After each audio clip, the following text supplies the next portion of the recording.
नमस्कार शेतकरी बांधवांनो, शेती बाजारभाव या चॅनलमध्ये मी श्रीकांत शिंदे आपलं सहर्ष स्वागत करीत आहे। आज दिनांक 23 जुलै 2024 वार मंगळवार, गुलटेकडी मार्केट यार्ड पुणे। आज आपल्याला फुलांच्या दरामध्ये काय बदल झालेला पाहायला मिळतो का हे आपण जाणून घेणार आहोत। तत्पूर्वी जर आपण चॅनलवरती नवीन असाल तर चॅनलला सबस्क्राईब करा, जेणेकरून आपल्याला गुलटेकडी मार्केट यार्ड पुणे येथील सर्व शेतमालाचे दर पाहायला मिळतील। जरबेराची क्वालिटी पाहू शकता। चांगल्या क्वालिटीमध्ये आपल्याला जरबेरासाठी आज 10 रुपये ते जास्तीत जास्त 20 रुपयेपर्यंत एका गड्डीसाठी दर पाहायला मिळते। तर क्वालिटीनुसार आपल्याला दर जे आहे ते कमी झालेले पाहायला मिळतात। तर आवक आपल्याला मर्यादित आहे, परंतु ग्राहकांची संख्या मग खरेदी करण्यासाठी मार्केटमध्ये कमी आपल्याला पाहायला मिळते। त्यामुळे आज दरामध्ये मोठ्या प्रमाणावरती घसरण जरबेरासाठी पाहायला मिळते।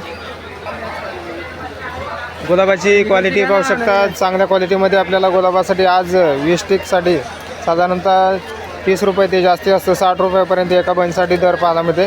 क्वालिटी पाहू शकता। त्याचबरोबर दर जे आहेत आपल्याला गुलाबासाठी थोडेसे कमी झालेले पाहायला मिळतात।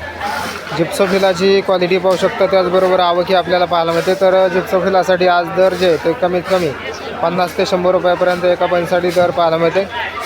कमी क्वालिटीमध्ये जिप्सोफिला आपल्याला पाहायला मिळते। त्याचबरोबर दरामध्ये आपल्याला घसरण पाहायला मिळते। शेवंतीची क्वालिटी पाहू शकता। चांगल्या क्वालिटीमध्ये आपल्याला शेवंतीसाठी आज 100 ते 130 रुपयेपर्यंत आपल्याला दर पाहायला मिळते।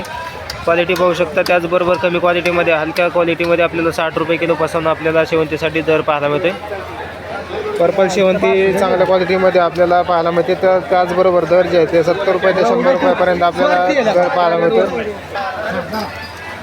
झेंडूची क्वालिटी पाहू शकता। आपल्याला झेंडूसाठी आज दर जे आहे ते कमीत कमी लाल झेंडूसाठी साधारणतः 40 ते 50 रुपयापर्यंत दर पाहायला मिळते। तर पिवळ्या झेंडूसाठी आपल्याला दर जे आहे ते कमीत कमी 50 ते 80 रुपयापर्यंत आपल्याला पिवळ्या झेंडूसाठी दर पाहायला मिळते।